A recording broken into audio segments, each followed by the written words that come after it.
नहीं चलेगी, नहीं चलेगी, नहीं चलेगी, नहीं चलेगी। परमवीर सिंह शर्म करो, शर्म करो, शर्म करो। परमवीर सिंह डूब मरो, डूब मरो, डूब मरो। कि हम सब लोग गिरफ्तार होने को तैयार है। हमें भी गिरफ्तार कर लो, हमें भी कर लो गिरफ्तार। हमको भी मत छोड़ो, हम लोगों को गिरफ्तार कर लो।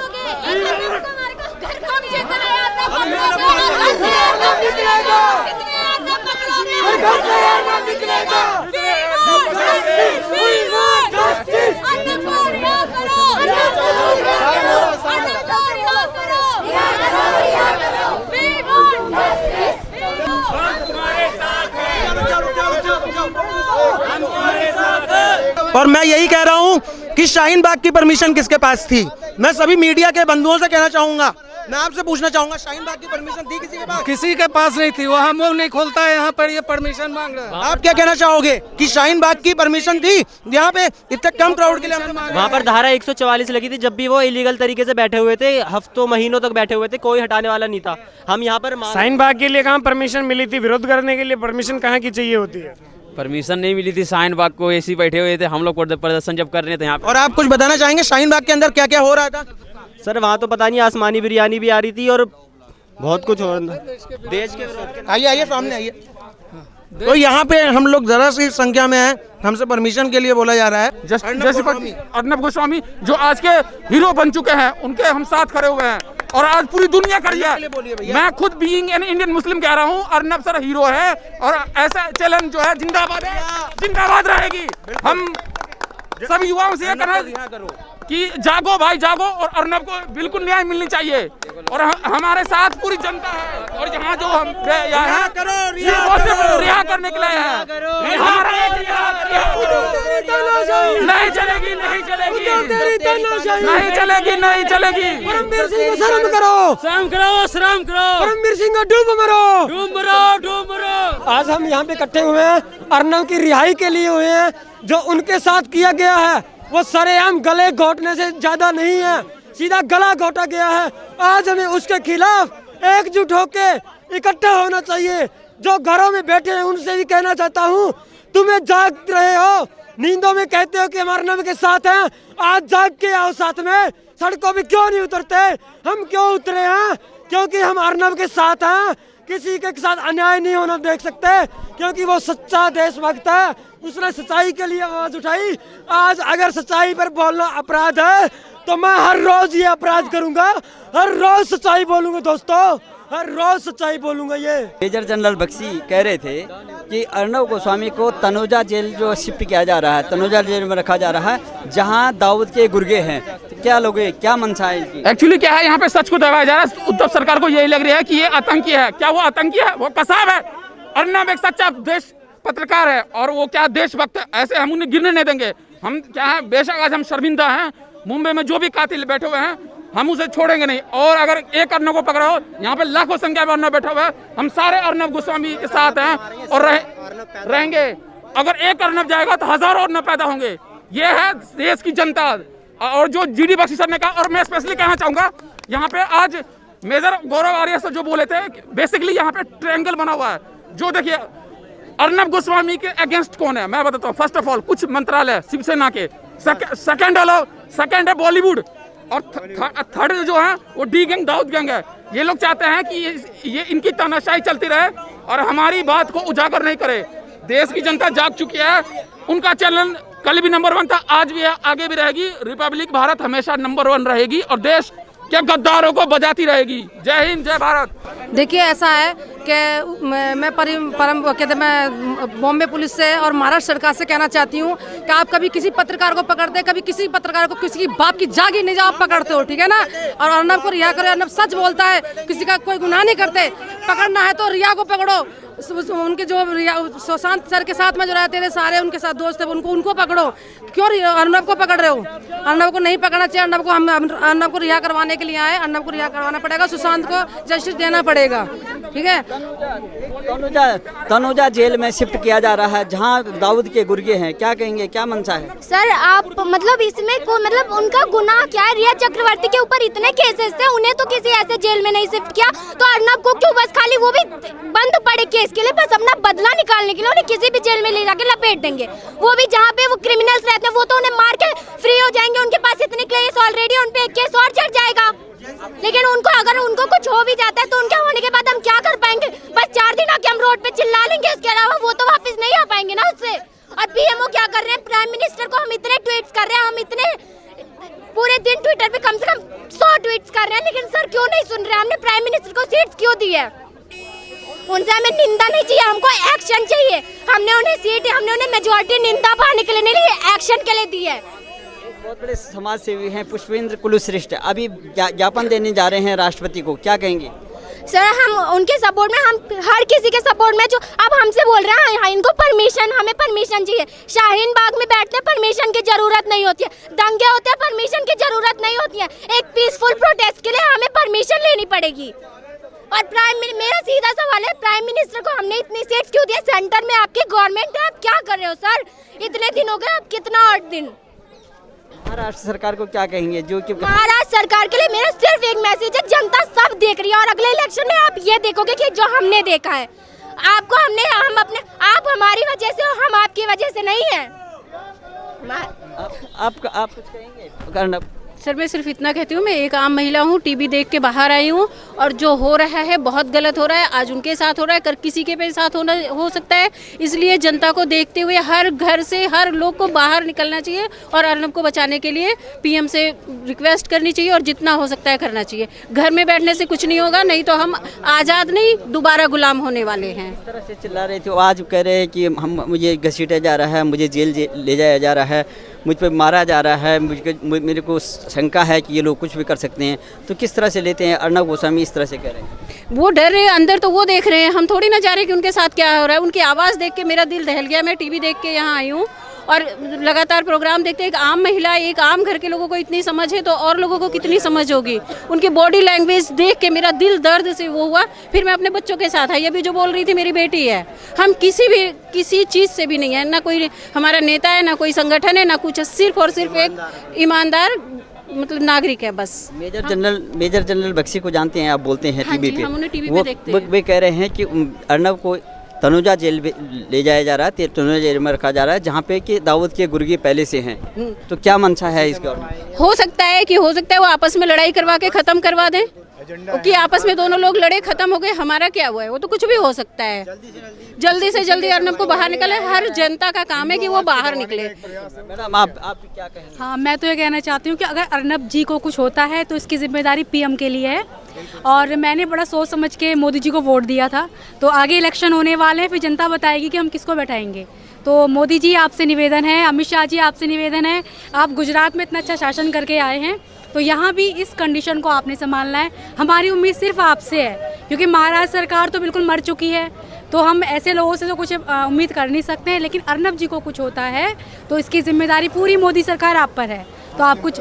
हाँ, आज ऐसे लग रहा था कि उनको बहुत ज़्यादा टॉर्चर किया गया। जब अभी सवेरे जो वो बोल रहे थे, कह रहे कि सुप्रीम कोर्ट मुझे बचाओ, केंद्र सरकार मुझे बचाओ, तो क्या लगता है आपको, क्या इतना घबराए हुए हैं अर्नब गोस्वामी जो इतने बेबाकी से एक शेर की तरह जो दहाड़ते थे अपने चैनल पे, आज वो बहुत नर्वस है?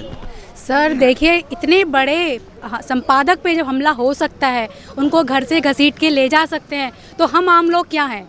जब वो सेफ़ नहीं है तो हम तो सेफ़ हो ही नहीं सकते हैं। तो मेरी सभी लोगों से निवेदन है कि रोड पर आएँ, समर्थन में आएँ। अर्नब जी को बचाने की कोशिश हमें करनी है, हम जो कर सकते हैं हम आएंगे। हम देख कर ही आए सुबह, वो कितने डरे हुए हैं। वो इंसान डर सकता है जो पूरे देश की आवाज़ को उठा रहा है, तो हमको तो कोई जानता ही नहीं है, कौन हमारा सपोर्ट करेगा? अर्नब गोस्वामी के समर्थन में अभी पुष्पेंद्र कुलश्रेष्ठ, आप जानते हैं बहुत बड़े समाज सेवी है, वो अभी इस राष्ट्रपति को ज्ञापन देने जा रहे हैं। तो क्या लगता है आपको कि क्या राष्ट्रपति कुछ एक्शन लेंगे? सर लेंगे या नहीं लेंगे, पर लेना चाहिए। इसका हम नहीं कह सकते लेंगे नहीं लेंगे। हम तो मोदी जी से भी कह रहे हैं एक्शन लेना चाहिए, पर वो नहीं ले रहे हैं, तो हम किसी की बात नहीं कर सकते, पर एक्शन लेना चाहिए। कितने दिन उन्हें इसे हम जेल में रख सकते हैं? उनका कोई गुनाह क्या है? तो यही है कि उनको बचाना है, कैसे भी करके बचाना है, और हम सब लोग अर्नब जी के सपोर्ट में हैं। अर्नब जी बहुत ज़्यादा नर्वस लग रहे हैं, कहते केंद्र सरकार मुझे बचाओ, सुप्रीम कोर्ट मेरे न्याय करो। तो क्या लगता है आपको, इस तरह से उनको फंसाया गया और जिस तरह से उनको सुबह सुबह इस तरह घसीट के ले जाया गया जिसका कोई लेना देना नहीं था, आपको क्या लगता है कि कहाँ तक जाएगी ये बात? और वो बहुत डरे हुए हैं। ये कांग्रेस का एक एजेंडा है और कांग्रेस और उद्धव सरकार जो अपने आप को शिव सैनिक कहती है, दरअसल वो शिव सैनिक नहीं रहे, अब वो ख्वाजा के सैनिक बन चुके हैं। उद्धव सरकार ने और वहाँ के कमिश्नर साहब या पूरी जो प्रशासन ने जिस तरह से अर्नब जी के घर में घुसकर जिस तरह से उनका घुसना था, उसकी वीडियो भी जगजाहिर है, वायरल है, वो एक अमानवीय है। और जिस तरह से ये बर्ताव किया गया, ये एक लोकतंत्र की भी हत्या है। और मेरा खुद का ऐसा मानना है, हम पूरे हिंदू समाज के लोगों का ऐसा मानना है कि जिन जिन लोगों ने समाज में जिन लोगों ने हिंदू हित की बात की है, हिंदू का आवाज़ बुलंद किया है, उनको दबाने का, उन्हें मरवाने का जो काम किया जा रहा है, ये कांग्रेस सरकार द्वारा ही कराया जा रहा है। हो सकता है कि उनकी भी कोई अमानवीय घटना हो जाए, इसलिए मेरी अपील है माननीय देश के प्रथम व्यक्ति राष्ट्रपति जी से भी, मोदी जी से भी और गृह मंत्री साहब से भी कि आप सख्त से सख्त इस पे इस मुद्दे को, इस मामले को संज्ञान में आप लीजिए और तुरंत एक्शन लीजिए। पालघर में जिस तरह से निर्मम हत्या हुई थी साधुओं की, साधु संतों को चिल्ला रहे थे साधु संत बचाओ बचाओ, लेकिन वहाँ की पुलिस जो है मूक बनी हुई थी और सब तमाशा देख रही थी और वीडियो बना रही थी। उसके लिए अर्नब गोस्वामी ने आवाज़ उठाई, उस आवाज़ का खामियाजा आज ये हुआ कि वो आज बहुत डरे हुए हैं और इस तरह से जो है वो गुहार लगा रहे हैं। तो क्या लगता है आपको कि किस तरह का प्रताड़ना उनको दिया जा रहा है? बिल्कुल, ये बात मैंने आपको पहले ही कहा है कि इस देश में जिसने भी हिंदू हित की बात कही है, उसे दबाने का, उसे मरवाने का काम किया जा रहा है। पहले भी ऐसा इतिहास में होता आया है और आज भी ऐसा हो रहा है। अर्नब जी ने या सुदर्शन वाहिनी न्यूज़, जितने भी जिन्होंने मीडिया हाउसेस हैं, जिन्होंने हिंदू हित की बात की, ये देश हिंद भूमि है और हिंदुओं की पहली यहाँ पर अपना अधिकार है, इसी मैसेज को उन्होंने बुलंद किया है। और अर्नब जी के साथ जो ये हथकंडे अपना रही है उद्धव सरकार, वहाँ की कांग्रेस सरकार, सिर्फ एक एजेंडा है उनका। मेजर जनरल बख्शी का कहना है कि तनुजा जेल जो ले जाया जा रहा है अर्नब जी को, वहाँ ऑलरेडी जो हैं वो दाऊद के गुर्गे पहले से बंद हैं। तो क्या मंशा लगती है सरकार की इस तरह से, बम्बई पुलिस की, महाराष्ट्र पुलिस? सरकार किसी न किसी माध्यम से उद्धव अर्नब गोस्वामी जी की हत्या करवाना चाहती है और महाराष्ट्र के जिस जेल के अंदर अर्नब गोस्वामी जी को ले जाया गया है, वहाँ पे वाकई गुर्गे पल रहे हैं दाऊद के। और आपको दाऊद का अच्छे से इतिहास भी मालूम है, किस तरह से अपने इस्लाम को और हिंदू विशेष व्यक्ति को वो टारगेट करते हैं। 1990-99 में भी एक बड़ी घटना हुई थी। ये वही बात है, इस देश में जिसने भी हिंदू की आवाज़ प्रचार किया है, उसको दबाने का एक प्रयास है। पुष्पेंद्र कुलश्रेष्ठ अभी राष्ट्रपति के पास जा रहे हैं ज्ञापन लेकर के, अर्नब गोस्वामी को रिहा करो, क्या लगता है आपको? पूरा देश साथ देगा पुष्पेंद्र जी का। मैं भी खुद उनकी वीडियोस देखता हूं और ये पूरा समाज को एक जगाने का उनका प्रयास है और उनका राष्ट्रपति जी को ज्ञापन देना, वो अकेले इस काम में नहीं है, पूरा देश उनके साथ खड़ा है। महाराष्ट्र सरकार को क्या कहेंगे जो भटक गई है? उनके जो वहाँ पे मुख्यमंत्री हैं, मुख्य हैं, उनके पिताजी के सिद्धांत अलग थे, वो अपने पिताजी के सिद्धांतों को तिलांजलि दे गए हैं और भटक गए हैं उनके, और वो इस स्थिति में है, वो क्या करें क्या न करें। ऐसा लगता है कि महाराष्ट्र सरकार कोई रिमोट से चल रही है। तो क्या करेंगे ऐसी सरकार को और क्या होना चाहिए आगे? ऐसे लुंज पुंज सरकार को क्या एक्शन होना चाहिए? बिल्कुल, महाराष्ट्र सरकार आज एक रिमोट सरकार है, एक समझौतावादी सरकार है। उद्धव जी ने अपनी ज़मीरें बेचकर, अपने उस खानदान का नाम मिट्टी में मिलाकर, बाला साहेब ठाकरे जिनको हम सम्राट कहते हैं, हिंदू हृदय सम्राट थे वो, और जिस तरह से उनके बच्चे ने उनके समाज का और हिंदुओं का जो मान सम्मान जो घटाया है, वो अमानवीय है और बहुत ही दुखदायी है। अभी बोले क्या अर्नब जी के लिए क्या जो हो रहा है वो क्या हो रहा है? सर उनके हम न्याय के लिए आए हुए हैं और जैसे अभी हमारे सर पुलिस ऑफिसर बोल के गए, सर आप यहाँ किससे परमिशन लेके आए हैं? अर्नब जी के घर में पुलिस वाले गए, सर वो किससे परमिशन लेके गए थे उनको पकड़ने के लिए? ये भी तो उनको बताना चाहिए सर। ये उनके साथ सही हो रहा है? तो सर यही बोलना चाहते हैं सर कि अर्नब जी को जल्द से जल्द रिहा करें सर जी। और केंद्र सरकार को क्या कहें, क्योंकि आप जैसे कि महाराष्ट्र सरकार काम नहीं कर पा रही है, पुलिस जो है मनमानी कर रही है, वहाँ की सरकार जो है रिमोट। अपने प्रधानमंत्री जी को वोट इसीलिए तो दिए थे सर कि एक साथ सबका काम विकास करेंगे सर, तो वो क्या चुपचाप बैठे हुए हैं? उनको इस बारे में नहीं बोलना चाहिए? केंद्र सरकार अपने स्तर पे बहुत ही अच्छा काम कर रही है और महाराष्ट्र से ही किरीट सोमैया जी आज राष्ट्रपति जी से भी, और जिस जेल के अंदर उनको बंद किया गया है वहाँ पर भी वो अर्नब गोस्वामी जी से मिलने भी जाएंगे। कुल मिलाकर उद्धव सरकार से मैं यही कहना चाहूँगा, दुकारिता अब छोड़ दीजिए, जो हैं आप यदि वाकई आपकी रगों में हिंदुओं का रग है तो आप हिंदू हित की बात करें। बिल्कुल। आप क्या, आपका शुभ नाम क्या है सर? मेरा नाम तिलक सिंह है और मैं सिंह दिल्ली साहब से आप हूँ। बताइए। हाँ जी, बताइए किस तरह से? मैं बहुत पैनी नज़र रखे हुए हूँ पूरे केस में, क्योंकि अर्नब गोस्वामी जी मेरे बड़े अच्छे मित्र हैं। मैं बहुत सालों से उनको जानता हूँ, मैं कई बार मिला हूँ, जब वो टाइम्स नाउ में थे तब से मैं उनको जानता हूँ। जैसा कि अभी आपने कहा कि क्या वो रिमोट कंट्रोल से चल रही, तो मैं आपको बताना चाहता हूँ वो रिमोट से ही चल रही। वो एंटोनिया माइनो का रिमोट यहाँ चल रहा है और वो रिमोट से ही सरकार चल रही है। पूरे विश्व को पता है, पूरी दुनिया को पता है, शरद पवार बहुत बड़ा माफिया है, सबको पता है बहुत बड़ा माफिया है वो। दाऊद इब्राहिम से भी बड़ा माफिया है वो। देश के अंदर चीनी के रेट वो तय करता है। आपको पता है 10 रुपये किलो चीनी बिक रही थी, आज 40, 42, 45 रुपये किलो चीनी बिकती है। वो कितना बड़ा माफिया है, वो कितना दौलत आपको पता है। इनके ऊपर अगर छानबीन की जाए तो दाऊद इब्राहिम फेल हो जाएगा जी। इनके पास इतनी दौलत है, कहाँ से आई ये दौलत? ये सब ऐसे ही ये फर्जीवाड़ा करके और बदमाशी करके इन्होंने खूब पैसे कमाए हैं।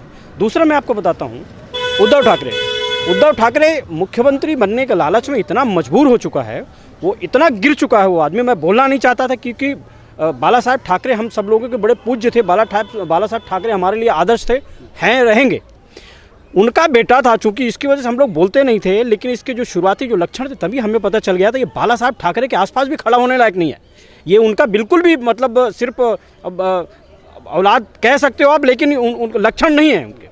और दूसरी बात आप देखिए, जैसा कि अर्नब गोस्वामी के साथ हो रहा है, आप देखिए मैंने 4 दिन पहले मैंने अपने सोशल मीडिया अकाउंट पर मैंने लिखा था कि बहुत ही फुल प्रूफ प्लानिंग के तहत अर्नब गोस्वामी को फंसाया गया है। जिस लेडीज़ ने दोबारा से इस केस को उठा के वो उसको आप देखिए वो वायरल फोटो हो रही है। एनसीपी के जो प्रमुख हैं शरद पवार, वो उनके घरेलू संबंध है उनके, वो उनके घर आती जाती है। शरद पवार का पूरा हाथ है इस केस को दोबारा ओपन कराने में। कोई केस में कुछ भी नहीं है, लेकिन चूंकि शरद पवार और उद्धव ठाकरे परमवीर सिंह से ये बर्दाश्त नहीं हुआ कि अर्नब गोस्वामी सच कैसे बोल रहा है जी, हमारे खिलाफ कैसे बोल रहा है। अरे भाई क्यों ना बोले हमारे खिलाफ, संविधान सबके लिए बराबर है। मैं एक बात कहना चाहता हूँ, क्या ये जो स्वतः संज्ञान वाले जज हैं, स्वतः संज्ञान वाले जो कोर्ट हैं, सुप्रीम कोर्ट, हाई कोर्ट, ये भैया कहाँ चले गए हैं? रात को 3 बजे तो तुमने वो आतंकवादी के लिए कोर्ट खोल दी थी, कहाँ मर गए हो भैया? मेरे ऊपर भी केस चलाना चला दो आप, कोर्ट के अवमानना के केस मेरे ऊपर भी चला दो, मेरे ऊपर, मुझे भी जेल में डाल दो, मैं बंद होने के लिए तैयार हूँ। लेकिन जो दुर्दशा तुमने एक राष्ट्रवादी पत्रकार की इस समय कर रखी है, वो बैंड के अंदर से चिल्ला रहा है कि मेरी जान को खतरा है। अरे भैया कहाँ मर गए हो तुम? स्वतः संज्ञान ले लेते हो, पटाखा मत जलाना, होली में पानी मत फेंकना, इन सब चीज़ों के लिए तुम्हारे पास टाइम है। और एक वो मैं कह रहा हूँ, चलो मत मानो कि वो किसी चैनल का पत्रकार है, मेरे जैसा इंसान है कि नहीं है? संविधान में मेरे लिए और उसके लिए क्या अलग अलग, संविधान में क्या अलग अलग बाबा साहब जो लिख के गए हैं, क्या अलग अलग उसमें सब कुछ लिखा हुआ है क्या? क्यों उसको वकील से नहीं मिलने दिया गया, क्यों नहीं बोलने दिया गया? ये कौन सा जेलर है जिसने उसके ऊपर हाथ उठाया? इसकी इंक्वायरी होनी चाहिए, जेलर को जेल होनी चाहिए। परमवीर सिंह के ऊपर भी इंक्वायरी बैठनी चाहिए। ये बदले की भावना से काम कर रहा है। किस संविधान में लिखा है कि इतने बड़े पद पर बैठा हुआ व्यक्ति बदले की भावना से काम करे? कौन से संविधान में लिखा हुआ है ये? लेकिन ये जो हो रहा है अच्छा नहीं हो रहा है। ये जो मैसेज सेटअप हो रहा है हमारे देश के अंदर, ये गलत है। कानून के ऊपर से लोगों का, न्याय का जो भरोसा होता है कोर्ट के ऊपर से, वो उठ रहा है जनाब। आज मेजर जनरल बख्शी कहते हैं कि उनको तनोजा जेल में ये भेजा जा रहा है, शिफ्ट किया जा रहा है, जहां दाऊद के गुर्गे पहले से। बिल्कुल सत्य कहा। मेजर साहब को भी मैं जानता हूं, बहुत सत्यवादी और बहुत राष्ट्रवादी वो इंसान है। फ़ौज में रह चुके हैं, उन्होंने बड़े सालों तक अब फ़ौज में देश के लिए सेवा की है। वो बिल्कुल 500% सच कह रहे हैं। उस जेल का इतिहास ठीक नहीं है बिल्कुल भी। मैंने ये लिखा है कि अर्नब गोस्वामी के ऊपर बिल्कुल जान का खतरा है, 100% सही उन्होंने बोला है। उस जेल में ही क्यों भेजा गया उसको? संडे के दिन ये पूरी प्लानिंग की तरफ की, संडे कोर्ट बंद होती है, कुछ होगा नहीं, कोई जमानत, कोई सुनवाई नहीं होगी, कुछ XYZ, बहुत प्लानिंग के साथ रात को, शनिवार की रात को इसको वहाँ ले जाने की कोशिश की गई। फिर सुबह उसको घसीट के वहाँ ले गए। कोर्ट अर्नब गोस्वामी ने खुद बोला कि मुझको मारा गया वहाँ पे, जो है वहाँ का जेलर जो है मुझे बोलने नहीं दिया। तो ये बिल्कुल सत्य बात है। जनरल GD बख्शी साहब ने बिल्कुल सत्य कहा है। उस जेल में मैं कह रहा हूँ जो खूंखार कैदी रहते हैं, हो सकता है प्लानिंग के तहत उसके उन कैदियों से इसके ऊपर हमला कराया जाए और इसको मारा जाए। ये मेरा आरोप है। एनसीपी का एक नेता थे, उनका एक वीडियो भी वायरल हुआ था और वो स्टिंग ऑपरेशन में वो कह रहे हैं कि जो बेबाकी से जो अर्नब गोस्वामी जो रिपोर्टिंग कर रहे हैं इतने उससे, तो उसमें उनको बहुत बड़ा खामियाजा भुगतना पड़ेगा, बहुत बड़े कष्ट आएंगे उनको, और सही बात वही दोहराई जा रही है। तो क्या लगता है आपको कि एक एनसीपी का नेता नवाब मलिक उनका नाम है, स्टिंग ऑपरेशन हुआ था, आपने देखा होगा, तो वही बात आज वो यही चिल्ला रहे हैं, अभी वो कह रहे हैं केंद्र सरकार मेरी मदद करो, सुप्रीम कोर्ट मेरी मदद करो। तो जिस तरह से वो आज बहुत नर्वस लग रहे हैं, तो क्या लगता है आपको? देखिए, जब ये स्टिंग ऑपरेशन आया था तब मैंने ये स्टिंग ऑपरेशन देखा था। मैं कह रहा हूँ, इसीलिए बोल रहा हूँ कि इस देश की जुडिशरी कहाँ है भाई? जुडिशरी को उसी टाइम पे मतलब चेत जाना चाहिए था कि इसके ऊपर खतरा है। एक देश का बड़ा नेता, आप नवाब मलिक को मैं बहुत अच्छी तरीके से जानता हूँ, एनसीपी का बड़ा नेता है वो, शरद पवार के बाद दूसरे तीसरे नंबर का महाराष्ट्र का सबसे बड़ा नेता है वो। अगर वो, उसको तो नहीं पता था यहाँ कैमरे लगे हैं, वो तो नेचुरल बोल रहा था ना कि जो प्लानिंग चल रही है उसको सब पता होगा, इतना बड़ा नेता है। तो जुडिशरी को तो तभी चेत जाना चाहिए था कि इतनी बड़ी साजिश हो रही है। इसका मतलब एक पत्रकार के ऊपर, एक संपादक के ऊपर, इतने बड़े हिंदुत्ववादी पत्रकार के ऊपर खतरा है, तभी इनको एक्शन लेना चाहिए था। वो नवाब मलिक झूठ नहीं बोल रहा है, आप देखिए उसकी बात सब बिल्कुल सामने आ रही है। उसने बोला था कि सुसाइड कर सकता है, उसके ऊपर ऐसा हो सकता है, तो वही होने जा रहा है। उसको इस तरीके से परेशान किया जा रहा है, उसके परिवार को परेशान करा जा रहा है, उसके नाबालिग बच्चे को मारा गया, उसकी बीवी को परेशान करा गया, उनके माँ बाप को, अर्नब गोस्वामी को परेशान किया गया। तो नवाब मलिक की बात बिल्कुल सच हो रही है, आप देख सकते हैं। पुष्पेंद्र कुलश्रेष्ठ अभी राष्ट्रपति के पास जा रहे हैं ज्ञापन लेकर के इस संबंध में कि अर्नब गोस्वामी को जो है एक्शन ले लो। क्या सरकार कर रही है, क्या पुलिस कर रही है, तो क्या ले? पुष्पेंद्र कुलश्रेष्ठ जी को भी मैं जानता हूं बहुत अच्छी तरीके से, बहुत राष्ट्रवादी आदमी हैं वो। हम लोग सब उनके बहुत भक्त हैं, आप कह सकते हो, हम उनके बच्चे हैं छोटे। वो राष्ट्रपति के पास जा रहे हैं और मैं चाहता हूं कि वो सेंट्रल गवर्नमेंट के पास भी जाएं, और प्रथम नागरिक के पास, देश के प्रथम नागरिक के पास जा रहे हैं। मैं चाहता हूं कि वो हमारे प्रधानमंत्री और गृह मंत्री से भी मिले।